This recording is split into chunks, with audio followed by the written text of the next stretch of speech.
My name is Hilda. I'm 60 years old, and what I'm about to tell you today will forever change the way you see your own family.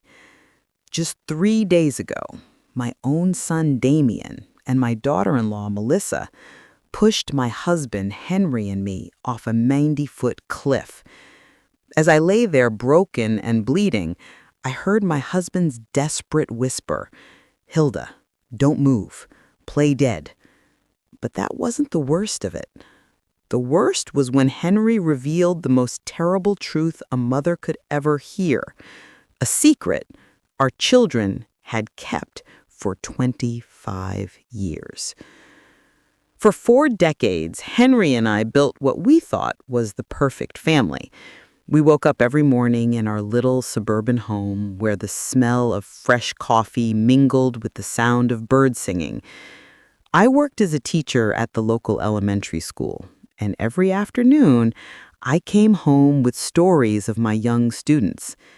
Henry had his carpentry shop, where he created the most beautiful furniture you've ever seen. His hands, rough yet delicate, could transform a simple piece of wood into a work of art. We had 2 sons, Richard, our firstborn, and Damien, 5 years younger. Richard was the soul of the house, always laughing, always helping his father in the shop, always shielding me from any worries.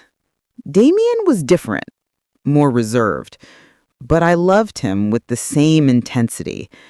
As a mother, you never play favorites, or at least that's what I thought. On Sundays, after church, the whole family would gather around our oak table, which Henry had carved with his own hands. Richard would tell us his plans to study engineering, while Damien would remain silent, just picking at the food on his plate. Life was simple, but beautiful. In the evenings, Henry and I would walk the trail around our small town, talking about our dreams, how we'd watch our grandchildren grow, and how we'd grow old together in that very house. I never imagined those walks were training for the one that almost killed me. On weekends, I'd host family gatherings where my sisters, Harriet and Irene, would come with their husbands and children. The house would fill with laughter, kids running everywhere, women sharing recipes in the kitchen, while the men fixed something in the yard. Henry was my perfect partner. After 40 years of marriage, he still brought me wildflowers he'd pick on the way to work. He helped me grade my students' tests, and I would hold pieces of wood for him while he cut them in his workshop. We were a team, an unbreakable unit, or so I thought. At night, we'd sit on the porch to watch the stars, planning our future. We talked about traveling when we retired, seeing the ocean for the first time, building a smaller house once our kids started their own families. But perfect happiness, as I would discover years later, often hides the deepest tragedies. When Richard turned 20, something changed in our family. He began to argue with Damien about things I didn't understand. I'd hear them whispering in the hallway, and they'd fall silent when I appeared. Henry told me it was just brotherly stuff, and that it would pass. I wanted to believe him because I needed to believe my family was still perfect. One night in October, exactly 25 years ago, Richard didn't come home for dinner. We waited until 11, then 12, then 1 o'clock in the morning. Damien was in his room, supposedly studying, but I noticed something strange in his eyes whenever I asked about his brother. Henry went out to search with our neighbors. They checked every corner of town, every trail, every place Richard used to go. At dawn, they found his body at the bottom of the river gorge. The police said it was an accident, that he had probably stumbled in the dark.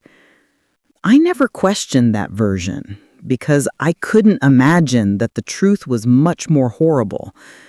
Richard's funeral was the darkest day of my life. I wore my only black dress, the same one I'd worn at my mother's funeral.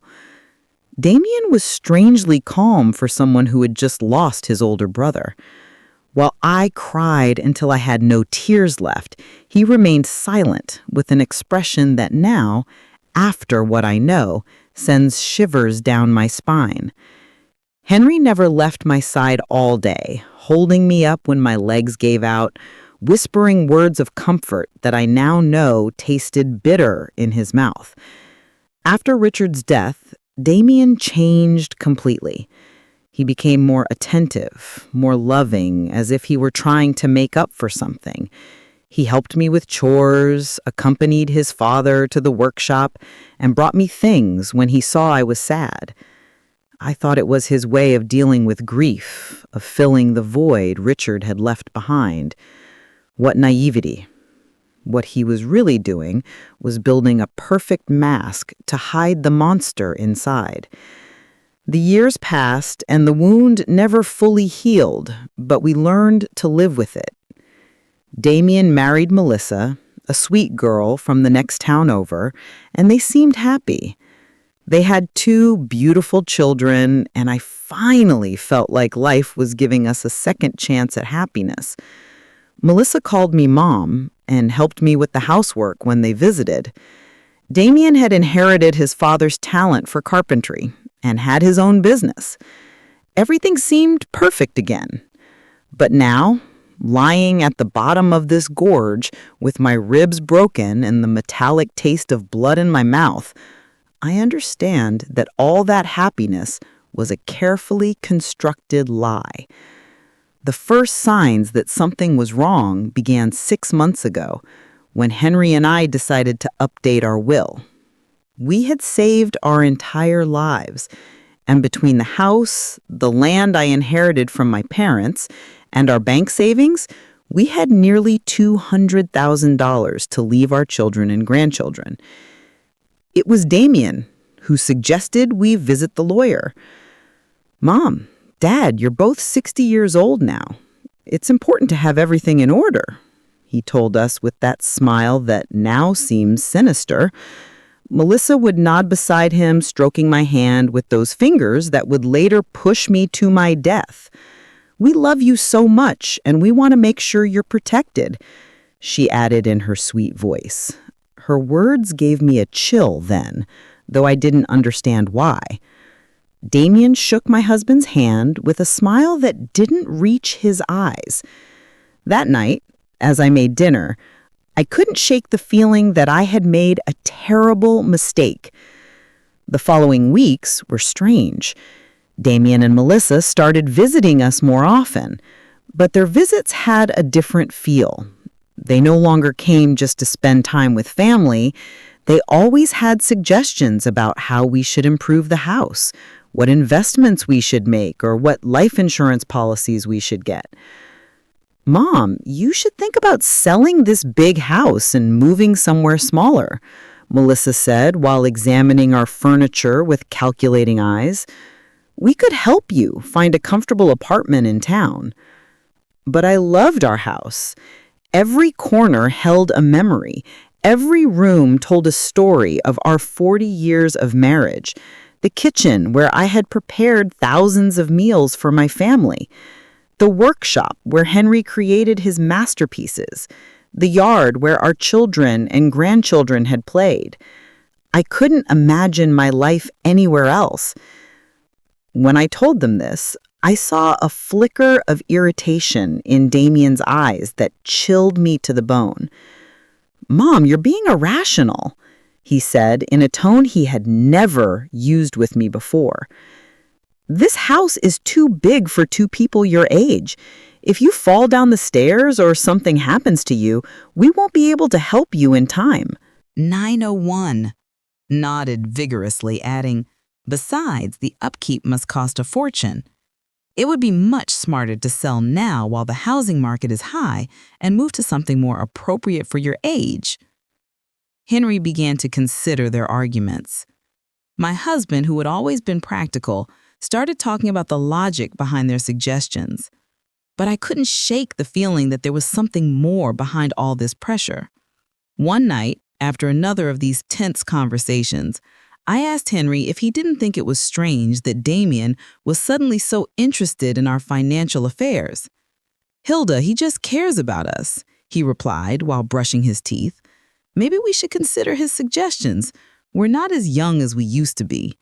But I saw something in my husband's eyes, a shadow of doubt he didn't want to acknowledge. Now I know that Henry already had his suspicions, that he had started to connect the dots that I didn't even know existed. Things escalated when Damien suggested we give him power of attorney over our finances. "It's just for precaution," he explained, while Melissa prepared tea in our kitchen as if she owned the place. "If one of you gets sick or has a health issue, we can manage your affairs without legal complications." The way he said it so naturally, so logically, it almost convinced me, but there was something about his insistence that made me nervous. I couldn't sleep that night. I stayed awake, staring at the ceiling, listening to Henry's breathing beside me, trying to understand why I felt so uneasy. The next day, I decided to call my sister Harriet for advice. Harriet had always been sharper than me, more suspicious of people's intentions. When I told her about Damien's pressure, she was silent for a long moment.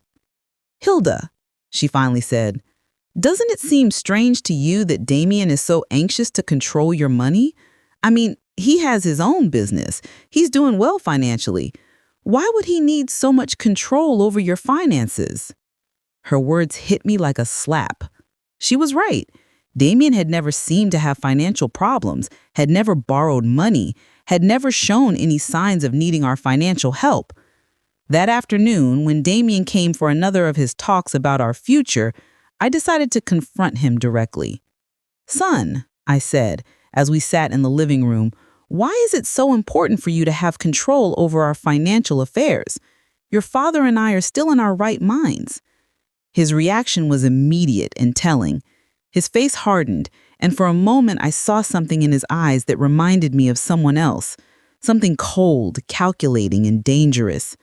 "Mom, it's not about control," he responded in a tense voice. "It's about love, care, and family responsibility." But the way he said family responsibility sounded more like a threat than an expression of affection. Melissa, who had been silent until then, intervened with her sweet but firm voice. "Hilda, we just want what's best for you. It's painful to see you worry about things we could easily handle." That night, after they left, Henry and I had our first serious argument in years. He thought I was being paranoid, that I was looking for problems where there were none. I insisted something wasn't right, that our son's behavior had changed too much. "Henry," I said as we washed the dishes, "do you remember what Damien was like before Richard died?" He was different, more distant, I don't know how to explain it, but there was something about him that scared me. My husband stopped washing the plate in his hands and looked at me intently. In his eyes, I saw something I hadn't seen before, recognition. "Hilda," he said in a very low voice, "there are things about Richard's death that I never told you." My heart began to pound so hard I thought it would beat out of my chest. Henry's words hit me like a lightning bolt. "What about Richard's death?" I asked with a trembling voice. My husband sat heavily in one of the kitchen chairs, the same table where we had shared thousands of family meals, where Richard used to do his homework, and where Damien had always remained silent. Henry ran his hands over his face as if he were trying to erase the memories that had tormented him for 25 years. "The night Richard died," he began in a broken voice, "Damien wasn't in his room studying like he told us. I saw him leave the house around 8. I followed him because something about his attitude worried me.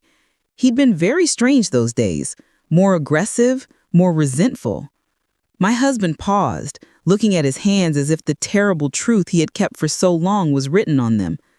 "I saw them arguing by the gorge. Hilda, I heard them screaming horrible things at each other." My world began to spin. "What were they arguing about?" I whispered, even though part of me no longer wanted to know the answer. Henry looked up, and I saw tears in his eyes. tears that he hadn't even shed at our oldest son's funeral. About the inheritance. Hilda, Damien was furious because Richard was the oldest, because according to family traditions, he would inherit most of our assets. But there was something more, something about money that Richard had found. What money? I asked, feeling the ground vanish beneath my feet. Henry sighed deeply before continuing. 3 days before he died, Richard came to talk to me in the workshop. He had discovered that Damien had been stealing money from the family savings account, small amounts at first, but then larger sums. Richard had proof. He'd been investigating for months. My mind refused to process what I was hearing. My youngest son, the one who had been so attentive after Richard's death, the one who helped and cared for us, had been stealing from us since before his brother died. "Why didn't you ever tell me?" I accused Henry, feeling the betrayal multiply twofold. "Because when I got to the gorge that night, it was already too late," he replied in a choked voice. "I saw Damien standing next to Richard's body. Our youngest son was trembling, crying, and repeating over and over, 'It was an accident, it was an accident.' He looked at me with those desperate eyes and begged me to help him. 'Dad,' he said, 'Richard tripped when he was trying to hit me.' Tears ran down my cheeks uncontrollably. 'But you believed him,' I murmured, even though I already knew the answer. Henry nodded slowly with an expression of guilt that had gnawed at him for decades. 'He was my son, Hilda.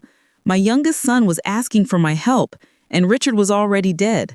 I couldn't bring one back to life by destroying the other. I thought it was really an accident, that Damien had learned his lesson, that he would become a better man after this.' 'And the stolen money?' I asked, needing to know every detail of this nightmare. Damien promised he would pay it back little by little, that he had taken the money to invest in a business that had gone wrong. He swore he would never do something like that again. And I believed him, Hilda. God forgive me, but I believed him because I needed to believe my son wasn't a killer. I got up from the table, stumbling, holding onto the wall so I wouldn't fall. All I had believed about my family, about my surviving son, about the last 25 years of my life was a lie. "Did he pay the money back?" I asked, although I already knew the answer from the look in Henry's face. He never, in fact, he kept stealing small amounts that I pretended not to notice because confronting him would mean admitting I had covered up a murder. I became his accomplice, Hilda. Every time I stayed silent, every time I pretended not to see the bank accounts dwindle, I became more of his accomplice. The horrible reality began to take shape in my mind. "That's why he's so interested in controlling our finances now," I murmured. "It's not because he cares about us. It's because he wants to finish what he started 25 years ago." Henry nodded gravely. "And there's something else, Hilda. Something I just discovered a few weeks ago." "What else could there be?" I asked, feeling like my heart couldn't take any more revelations. Henry went to his desk and pulled out some papers he had been hiding under other documents. "I've been discreetly investigating Damien's finances. His carpentry business isn't doing as well as he wants us to believe. In fact, he's on the verge of bankruptcy. He owes more than $100,000 to several banks and suppliers." The papers trembled in my hands as I read the numbers. Damien wasn't the successful man he pretended to be. He was a desperate failure who had been living on lies and stolen money for decades. "Does Melissa know all this?" I asked, remembering her sweet smile and loving hugs. "I'm sure she does," Henry replied.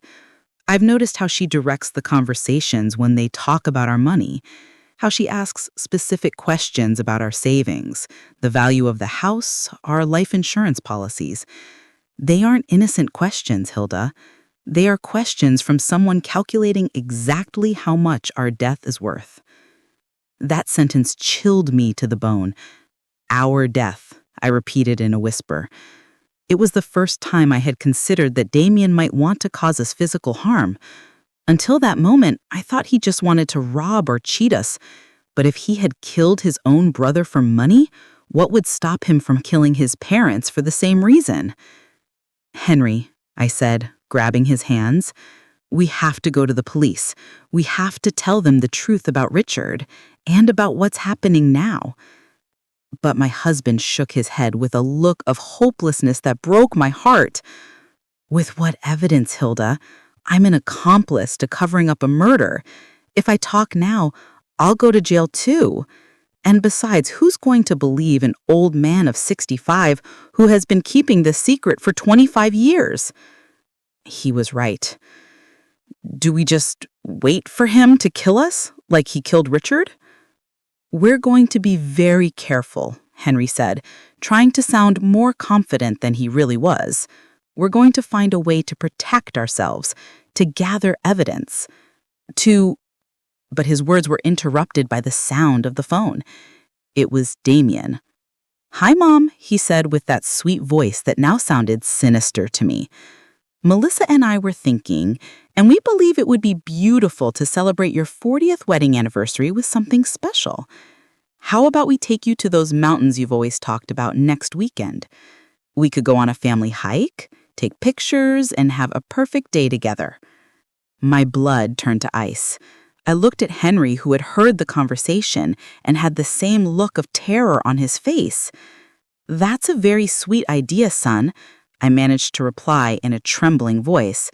"But let us think about it, and we'll get back to you tomorrow." After hanging up, Henry and I looked at each other in silence, knowing we had just received an invitation to our own execution. "The mountains," I murmured. "He's going to take us to the mountains to kill us and make it look like an accident." Henry nodded gravely, just like he did with Richard at the gorge. That night, we didn't sleep a minute, holding each other in our bed, planning how we could save ourselves from our own son. The next few days were a nightmare of terror and pretense. Henry and I had to act as if nothing had happened when Damien and Melissa came to visit, smiling when they talked about the mountain trip, nodding when they excitedly told us they were going to spend time with family. But inside, every fiber of my being screamed with fear. I knew I was looking into the eyes of my oldest son's murderers, and that now they were planning to do the same to me and my husband. Melissa arrived on Wednesday afternoon with a shopping bag and that radiant smile that now seemed like the grimace of a demon. "Hilda, dear," she said, hugging me with those arms that would soon push me to my death. "I bought some supplies for our mountain adventure. Cookies, water, fruit, everything we'll need for the picnic." She showed me the contents of the bag as if she were an excited child, but I could only think about how each of those items could be used to cover up our murder. "I've also brought my new camera," she added, pulling out an expensive digital camera. "I want to capture every moment of this special day. They're going to be photos we'll treasure forever." The irony of her words made me sick. The only photo she would take would be of our broken bodies at the bottom of some cliff if anyone ever found us. Damien appeared behind her carrying a new-looking hiking backpack. "Dad," he said to Henry, with feigned enthusiasm, "I bought all the necessary equipment for a safe hike. Ropes, harnesses, lanterns, a first aid kit." Every word that came out of his mouth sounded like a cruel mockery. Safety equipment to plan our murders. The perversity of the situation made me dizzy. "Isn't it a bit dangerous for people our age?" I asked, trying to sound casual while looking for any excuse to cancel the trip. Melissa stroked my cheek with that false tenderness that churned my stomach. "That's why we chose a very easy and safe trail," she assured me. "It's a hike even kids can do. Plus, Damien and I will be there to take care of you the whole time." Yes, they would be there to take care of us until the exact moment they decided to push us off a cliff. That night when they finally left, Henry and I sat in our living room, trembling, not just from the cold, but from the absolute terror we had been holding back for hours. "We can't go," I said, grabbing his hands. "We just can't. We'll make up some excuse." "If we don't go," Henry replied in a grave voice, "they'll find another way to kill us. Maybe something that looks even more accidental, like a house fire or a robbery gone wrong. At least in the mountains, we know what they're going to try." His words had a terrible logic, but they didn't comfort me at all. "So, what do you suggest?" I asked, desperate to find some solution that would save our lives. Henry was thoughtful for a few minutes before answering. "We're going to go, but we're going to be prepared. I'm going to hide my cell phone and set it to record everything that happens. If we manage to survive, we'll have evidence. And if we don't," his voice broke, "at least someone will know the truth." On Friday night, we could barely touch our dinner. We knew it might be our last meal together in our house, in that kitchen where we had shared so many happy moments when we were a real family. Henry reviewed his will one more time, making sure that if something happened to us, at least Damien wouldn't get everything without there being some record of our suspicions. "I wrote a letter," he confessed, pulling a sealed envelope from his desk. "It's addressed to your sister Harriet. In it, I explain everything we know about Richard's death." On what we believe Damon plans to do to us? I hid it in the place where we keep our important documents. If we don't return from this trip, at least she'll know where to look for the truth. That night, we went to bed holding each other, whispering words of love that could be our last. "If something happens to me," Henry said, "I want you to know that these 40 years with you has been the best of my life. Despite everything, despite the mistakes and the secrets, I love you more than my own life." I cried in silence, memorizing the rhythm of his breathing, the warmth of his body, the smell of his skin. Saturday dawned with a clear sky that seemed to mock our situation. Damien arrived early, whistling a cheerful tune that chilled my blood. "Morning, lovebirds," he called from the front door. "Ready for your big adventure?" Melissa appeared behind him, radiant as a bride on her wedding day, except this was a wedding with death. During breakfast, which we could barely eat, Damien explained the route we would take in detail. "It's a beautiful trail," he said, spreading a map on the table. "It leads to a lookout where you can see the whole valley. They say the views are spectacular." His eyes shone with an enthusiasm that seemed demonic.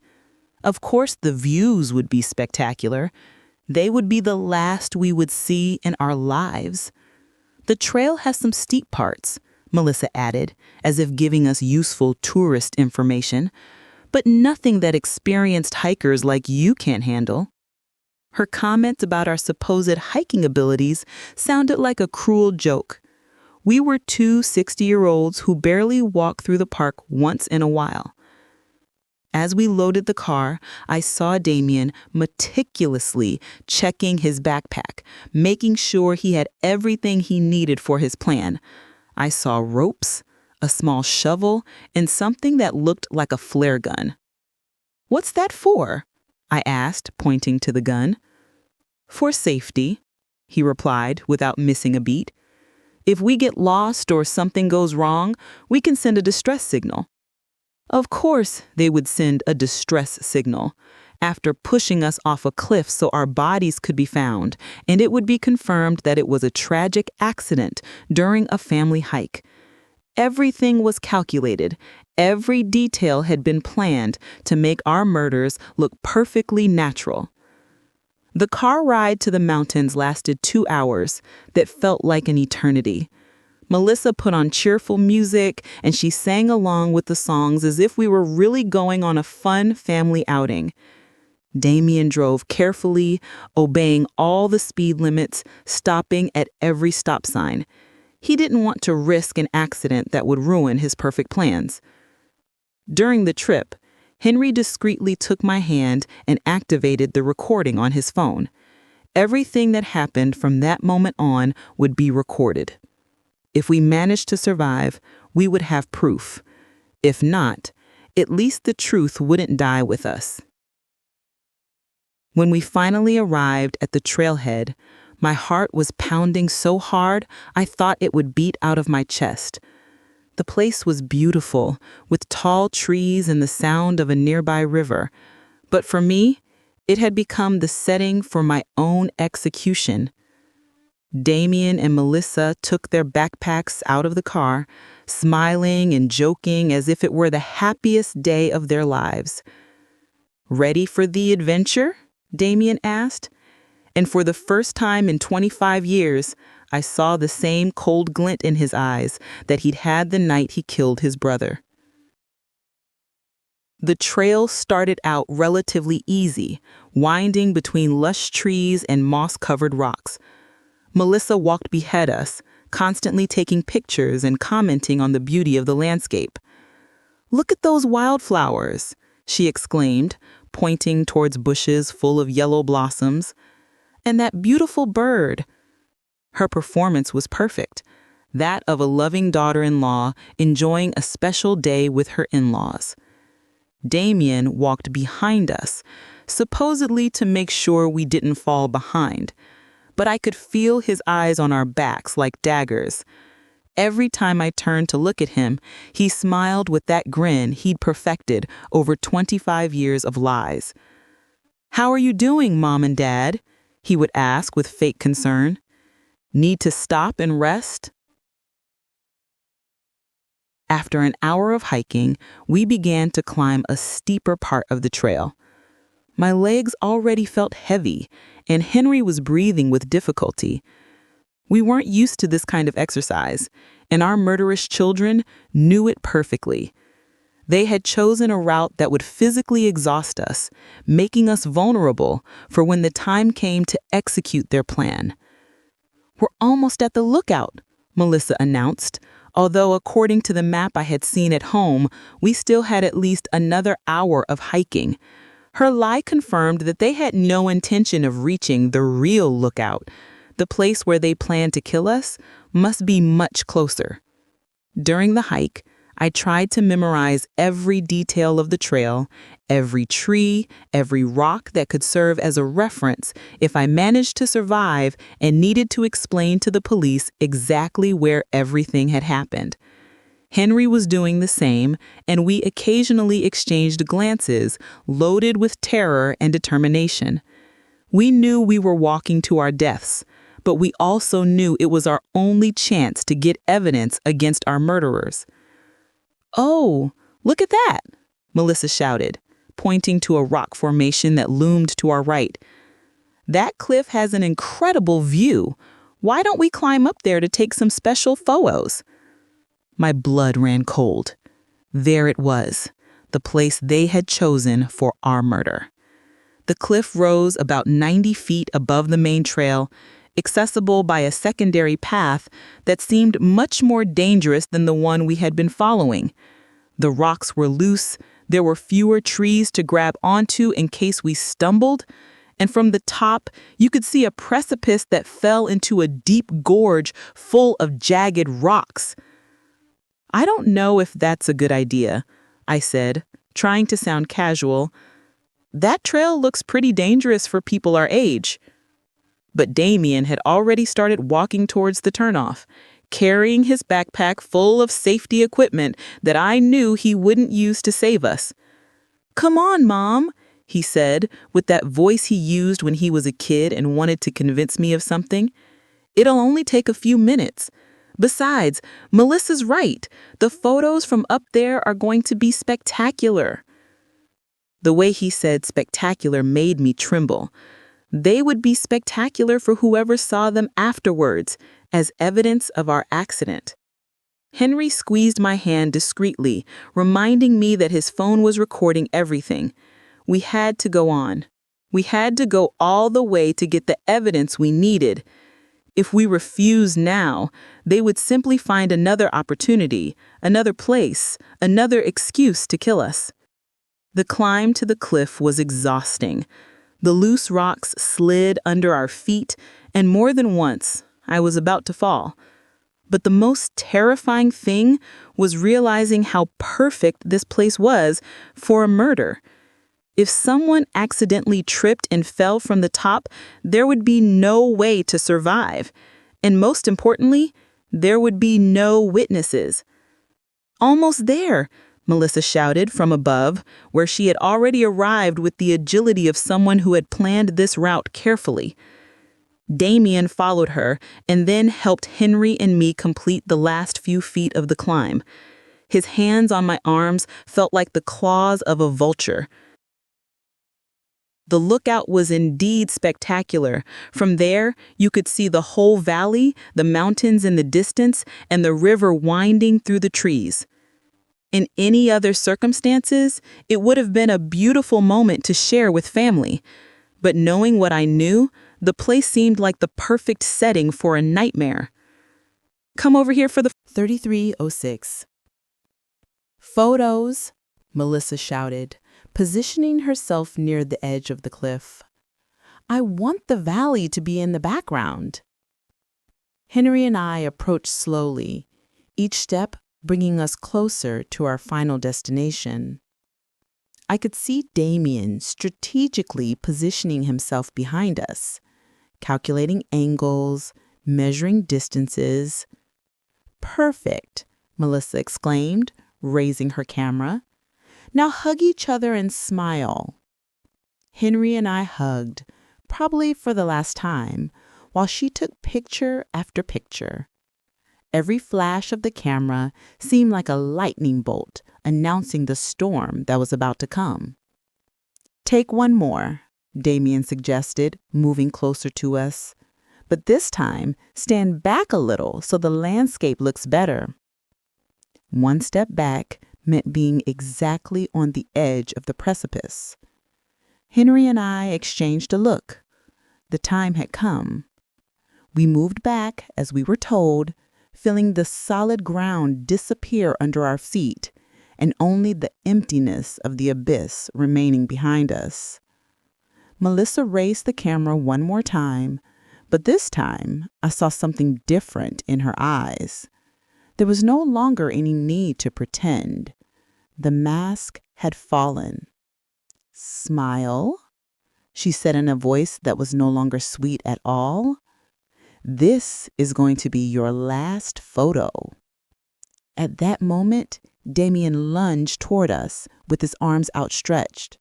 The plan was simple: push us backwards so we would fall into the void, take some photos of the accident, and then go down to discover our broken bodies. But Henry had been preparing for this moment. In the last second, he managed to grab Damien's wrist and pull him forward. "If we're going to die, you're coming with us," he shouted with a fury I had never seen in him before. For a moment, all four of us were teetering on the edge of the cliff, holding on to each other in a macabre dance between life and death.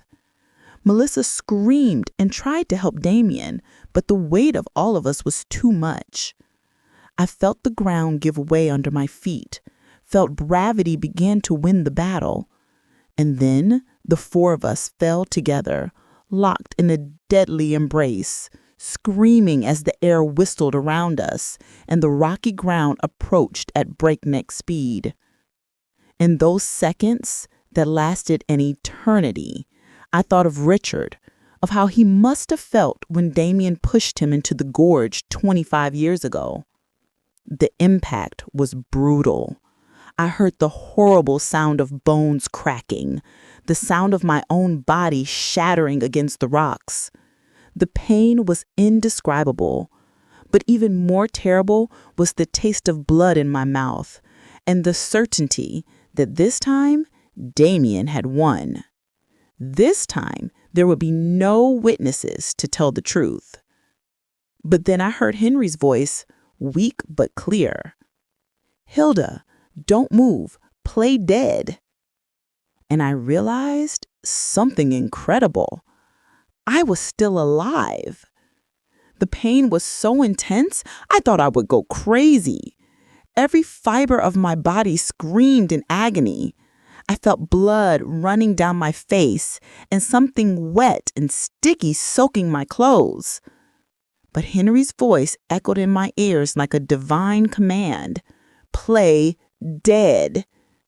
With the willpower I didn't know I possessed, I remained completely still, controlling even my breathing so it would be imperceptible. A few feet away, I could hear the moans of pain from Damien and Melissa.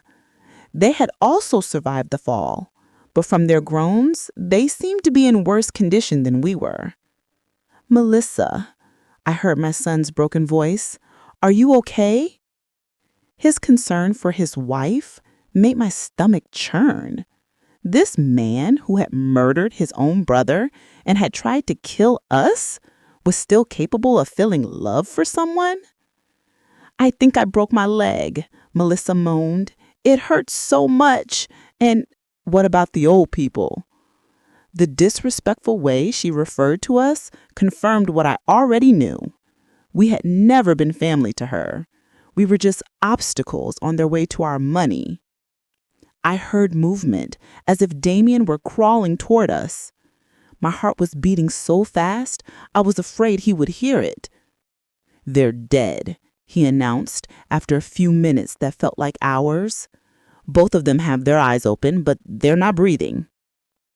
His lie filled me with the strange hope that if he believed we were dead, maybe we would have a chance. Perfect, Melissa whispered with a satisfaction that chilled my blood. Well, except for the part where we fell, too. I heard her bitter laughter. At least we won't have to pretend we love them anymore. For the next few minutes, that felt like an eternity, Damien and Melissa discussed their situation. Both were injured, but they could move. The plan now was to crawl until they found a place from which they could call for help and then tell the story of how they had miraculously survived a tragic accident that had killed their poor grandparents. Remember the story, Damon said to Melissa. We were taking pictures when a rock came loose under Dad's feet. He tripped, and trying to grab on, he pulled Mom with him. We tried to help, but we fell too. It's important that our stories match. I know, Melissa replied. We've practiced this 100 times. We're the traumatized survivors of a family tragedy. Poor us. We lost our dear in-laws in a horrible accident. Her performance was so convincing that if I hadn't lived the truth, I would have believed every word. Gradually, their voices faded as they crawled toward what they hoped would be their salvation. When silence finally fell, Henry whispered my name so low I could barely hear him. Hilda, are you okay? I answered in the same whisper, confirming that I was alive, but terribly injured. My left leg is broken, he told me in a voice choked with pain, and I think I have a few fractured ribs. What about you? I did a mental inventory of my body. I felt a stabbing pain in my right arm. My head throbbed as if someone were hitting it with a hammer. And there was definitely something wrong with my shoulder. But I was alive. And that was more than I had hoped for. We're bad, but we're alive, I whispered. It works, but there's no signal down here. That was the most terrifying part of our situation. We were alive, but trapped at the bottom of a gorge, injured, and with no way to communicate with the outside world. If no one came to look for us, we would die here slowly from thirst, hunger, or our wounds. Henry, I whispered, before it's too late, I need you to tell me everything that really happened the night Richard died. My husband sighed deeply, as if he had been waiting for this moment for 25 years. That night, Richard came to find me in the workshop. He was furious. He had papers in his hands, bank statements. He showed me evidence that Damien had been stealing money from our accounts for months. Small amounts at first, then larger sums. Richard had been investigating because he had noticed discrepancies in our savings. The physical pain mingled with the emotional pain as I listened to the truth that had been hidden for decades. Richard wanted to confront Damien that same night, Henry continued. I tried to calm him, to convince him to wait until the next day, but he was determined.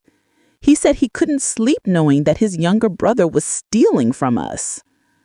And you followed him, I asked, even though I already knew the answer. I followed him because I was afraid of what might happen. I knew Richard's temper when he got angry, and I also knew, I had noticed something strange about Damien lately, a coldness that sent shivers down my spine. When I got to the gorge, Henry continued, I found them screaming at each other. Richard had the papers in his hand, waving them in Damon's face. You're a thief, he was yelling. You're stealing from our own parents. Damon denied everything. He said Richard was crazy, that he was making things up. My heart raced as I imagined the scene, my two sons facing off in the dark, one accusing the other of betrayal. What happened next? Henry paused for a long time before continuing. Richard told him that if he didn't return the money and confess everything to us, he would tell us the truth himself. Damon went berserk.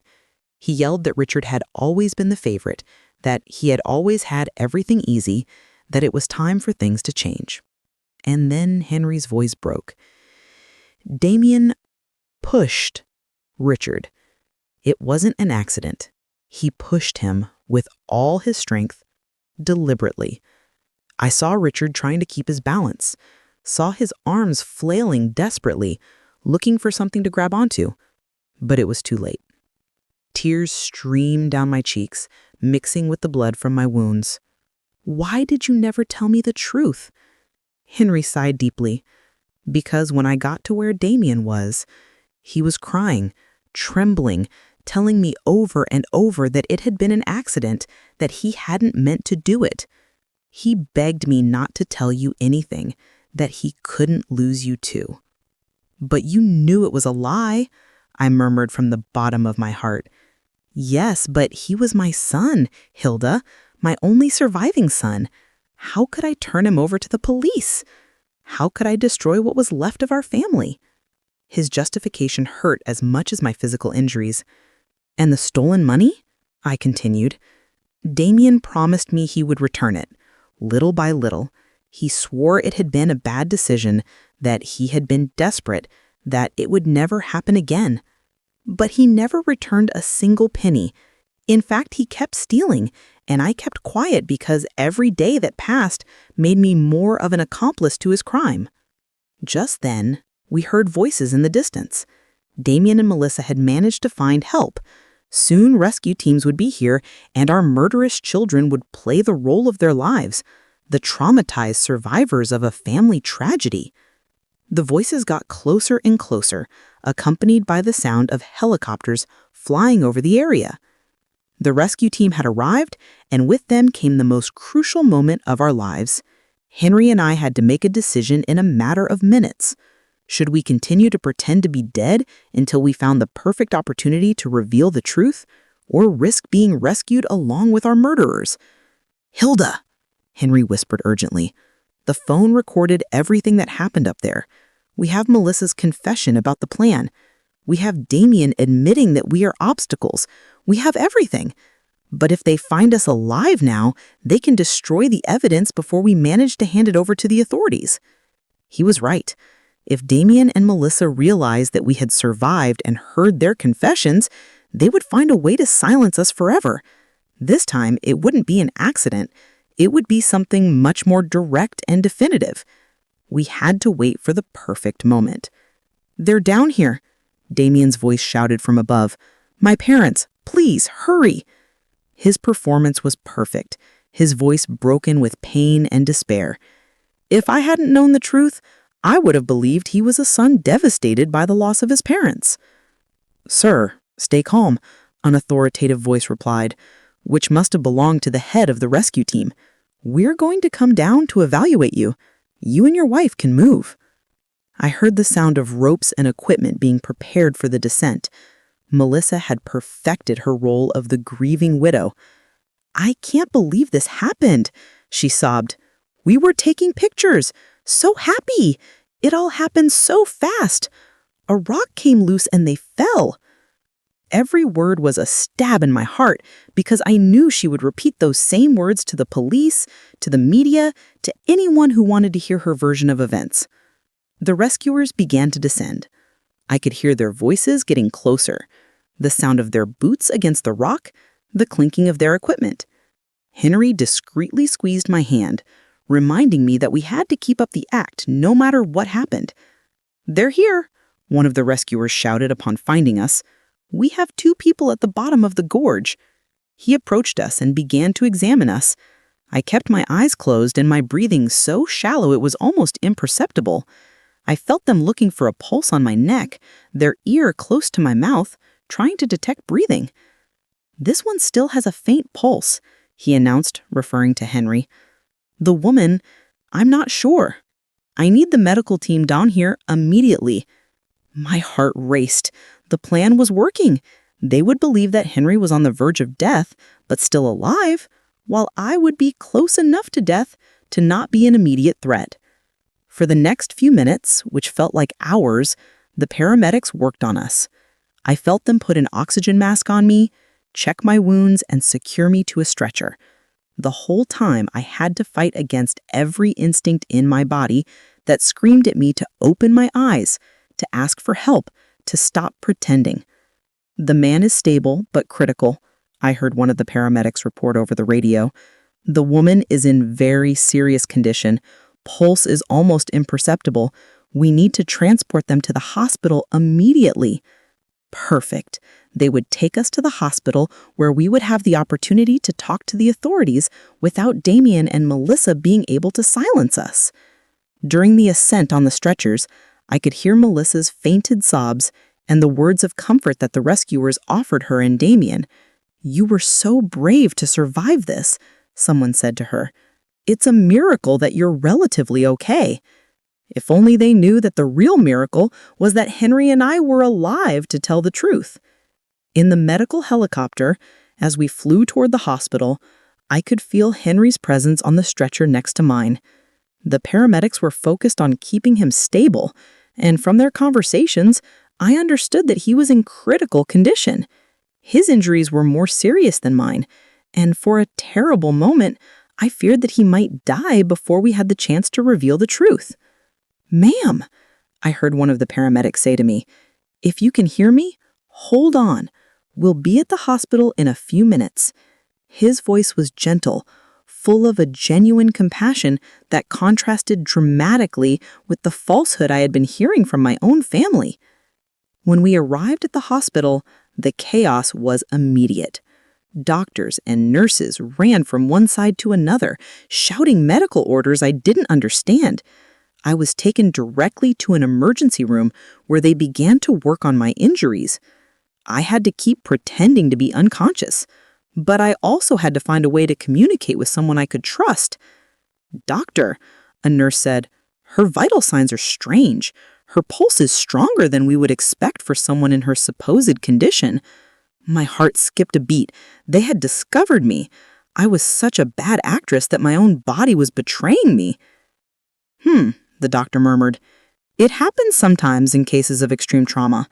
The body has mysterious ways of clinging to life. Let's keep it close. The next few hours will be crucial.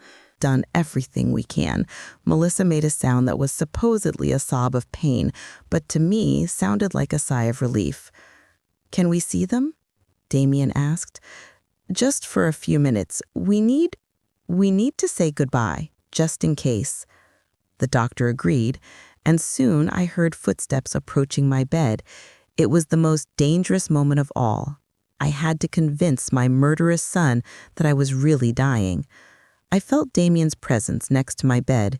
His hand touched mine, and it was all I could do not to pull my hand away immediately. Mom, he whispered, if you can hear me, I want you to know that I love you. I'm so sorry this happened. His words were poisoned honey, sweet on the surface, but deadly in their essence. Melissa approached from the other side. Hilda, "Dear," she murmured, "you've been like a mother to me. We'll never forget you." Liar. The only reason they wouldn't forget me was because they would have to live with the knowledge that they had murdered me. But then Damien leaned closer to my ear and whispered something that chilled my blood. "I hope you've learned your lesson, Mom. You should never have asked so many questions about our finances. Some truths are better left buried." Just like Richard. At that moment, I knew our plan had worked. Damien had just confessed, and even though I had no way to record it, there was a nurse in the room who had heard every word. Damien's whisper echoed in my ears like a direct confession of his guilt. He had mentioned Richard, he had admitted that some truths should remain buried, and most importantly, he had acknowledged that our questions about finances had been the reason for our accident. But I needed more than that. I needed a full confession that couldn't be misinterpreted or denied later.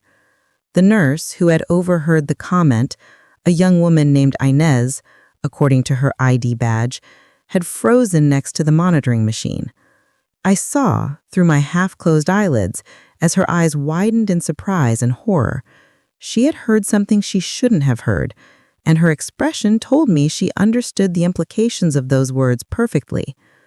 "What did you say about Richard?"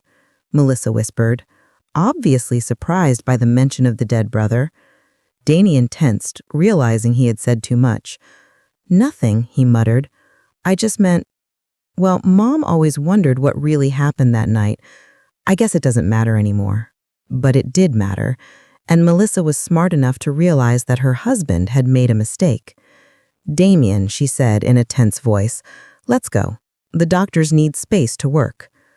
I could feel the tension between them, the mutual understanding that they had said too much in the wrong place. After they left, the nurse Inez approached my bed. "Ma'am," she whispered, so low I could barely hear her, "I know you can hear me. What I just heard is not normal. If you are in danger, you need to tell me somehow." Her voice had an urgency that filled me with hope. Someone else had started to suspect. Very slowly, almost imperceptibly, I moved my index finger. It was the smallest possible movement, but Inez noticed it immediately. "Oh my God," she whispered. "She's pretending to be unconscious."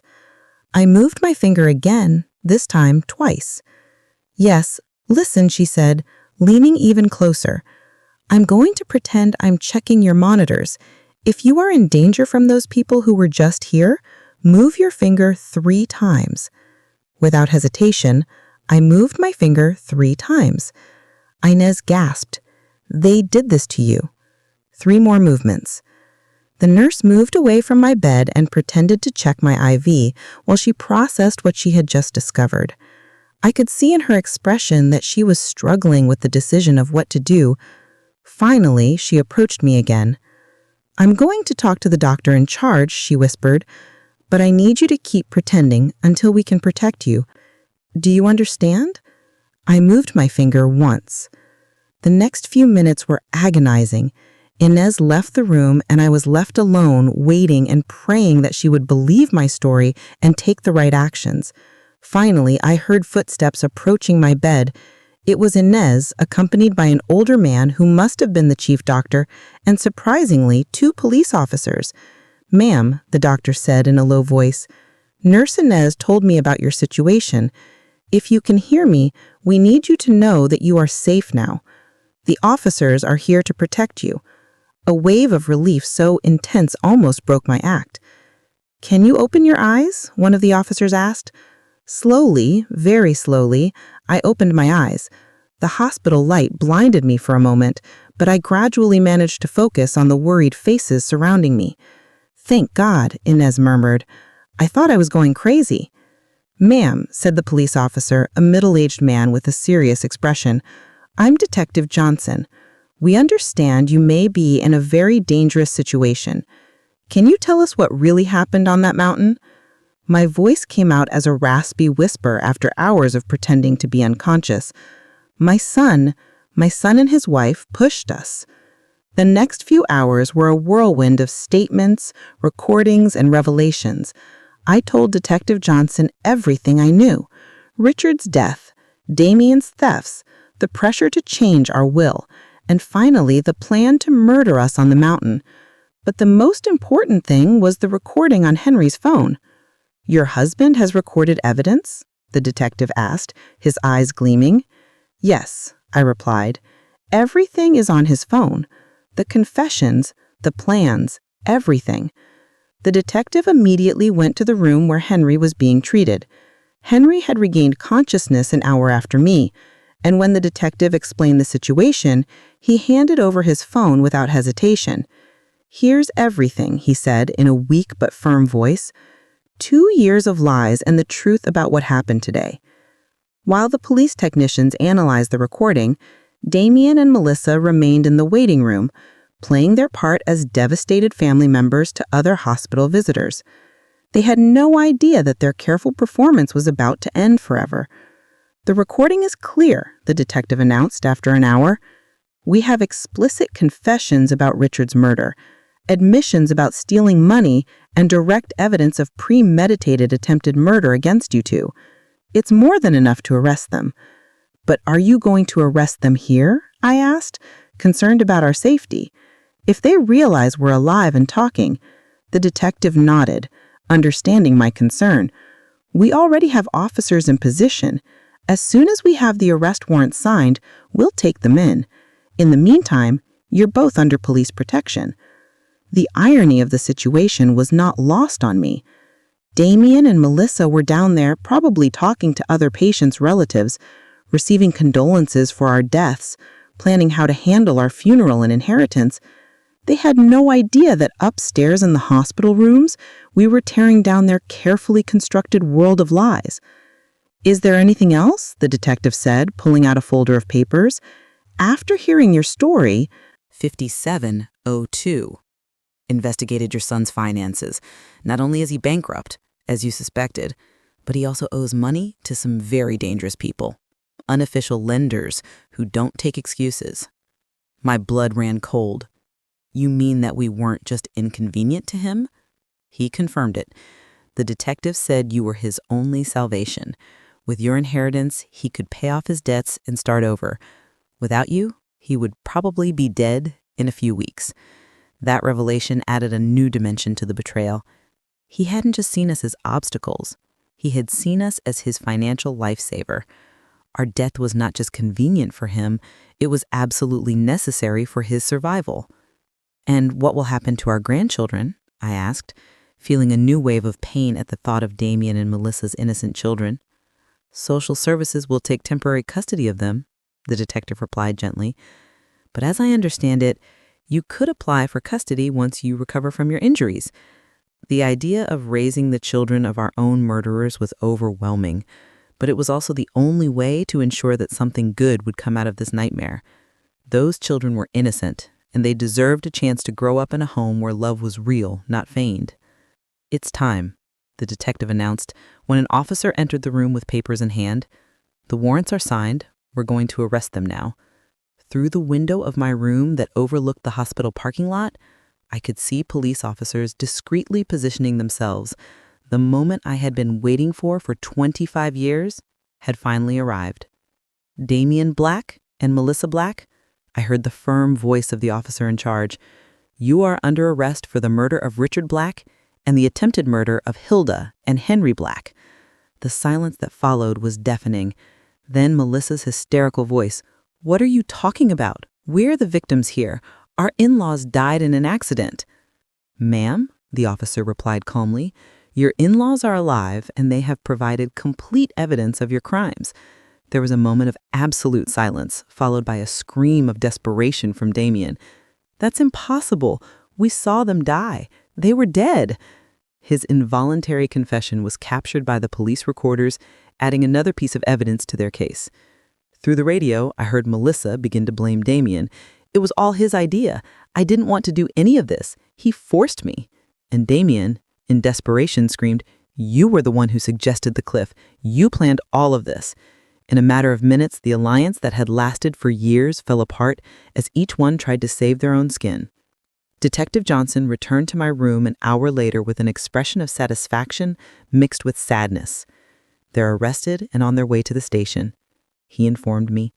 They're both trying to blame each other, which only strengthens our case. But there's something else I need to tell you. What else? I asked, though I wasn't sure my heart could handle any more revelations.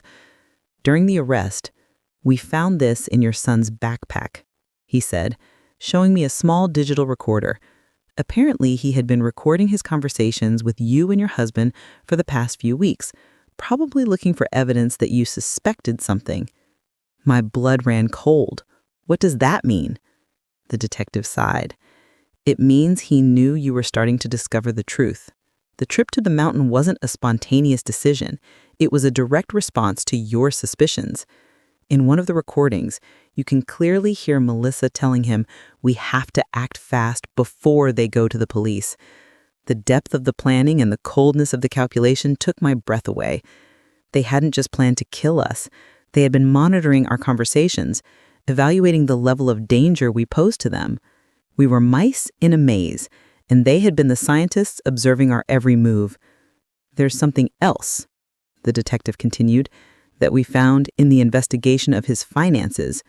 Your son not only owed money to dangerous lenders, but he had also forged your signature on several documents trying to access your bank accounts. If you had died on that mountain, he would have had immediate access to all your resources. Every new revelation was like another stab. My own son had not only planned to murder me, he had been actively stealing from me, forging my signature and violating every principle of family trust I had tried to instill in him. How much money did he steal in total? Asked, though I wasn't sure I wanted to know. About $50,000 over the last 5 years, the detective replied. Small amounts that he thought you wouldn't notice, but which, when added up, amount to a significant sum. The money Henry and I had saved over decades of hard work, penny by penny, had been financing our son's life of luxury while he planned our murder. The following days in the hospital were a whirlwind of police interviews, visits from lawyers, and calls from news media that had picked up the story. The local press had titled the case the most horrible family betrayal of the decade, and reporters from all over the country wanted to hear our version of events. My sister Harriet arrived from the neighboring town, crying and hugging me as if she hadn't seen me in decades. "Hilda," she said over and over, "I always knew there was something strange about Damien after Richard's death, but I never imagined he was capable of this." Her words comforted me because they confirmed that my maternal instincts hadn't been completely blind. "And the kids?" I asked, about my grandchildren who were now in the temporary custody of social services. "I saw them yesterday," Harriet replied sadly. "They're confused, asking why their parents can't come home. They're too young to understand what really happened." The lawyer we had hired, the same Albert who had prepared our will, came to see us with news about the legal process. "The case is solid," he assured us. "With the recordings, the confessions during the arrest, and all the financial evidence, it's almost impossible for them to escape significant convictions." But then he added something that chilled me to the bone. "However, they are trying to negotiate a lesser guilty plea by claiming it was a crime of passion, not premeditated." "A crime of passion?" I exclaimed indignantly. "They planned this for weeks, bought special equipment, and chose the perfect place." Albert nodded gravely. "I know, and we have evidence of premeditation, but their lawyers are going to argue that it was a desperate decision made under extreme financial pressure." The idea that they could receive reduced sentences for their crimes filled me with fury. They had murdered Richard. They had tried to murder us. They had stolen our money for years, and now they wanted to present themselves as victims of circumstances. "What can we do to ensure they get what they deserve?" I asked. "Testify," Albert replied simply. "Your testimony, combined with all the evidence, will be crucial for the jury to understand the true nature of these crimes. But I warn you, it's going to be emotionally devastating to face your son in court." He was right. The idea of looking Damien in the eyes during the trial, of listening to his lawyers try to justify the unjustifiable, of publicly reliving every moment of this nightmare was overwhelming. But it was what I had to do, for Richard, for us, and for my grandchildren who deserved to know the truth about their parents. 3 weeks after the arrest, Henry and I were finally able to go home. Our wounds had healed enough to allow us to move, although he still needed crutches and I had my arm in a sling. The house felt strange, as if it were the set of a play after all the actors had left. Everything was exactly as we had left it on the day of our family outing. The breakfast dishes were still in the sink, the bed was unmade, the flowers Damien had brought me that week were still on the kitchen table, now withered and dead.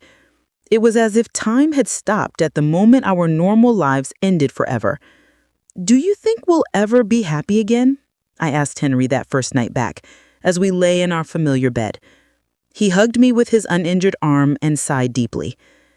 "I don't know, Hilda, but we're alive. We have the truth on our side, and for the first time in 25 years, we don't have to live with secrets." The trial began 6 months later. On the day I had to testify, I looked Damien directly in the eyes for the first time since the arrest. I didn't see remorse, no pain. I didn't see the son I had raised. I saw a cold and calculating stranger who had disguised himself as my son for decades. When I finished my testimony, after recounting every horrible detail of our experience, I addressed him directly from the witness stand.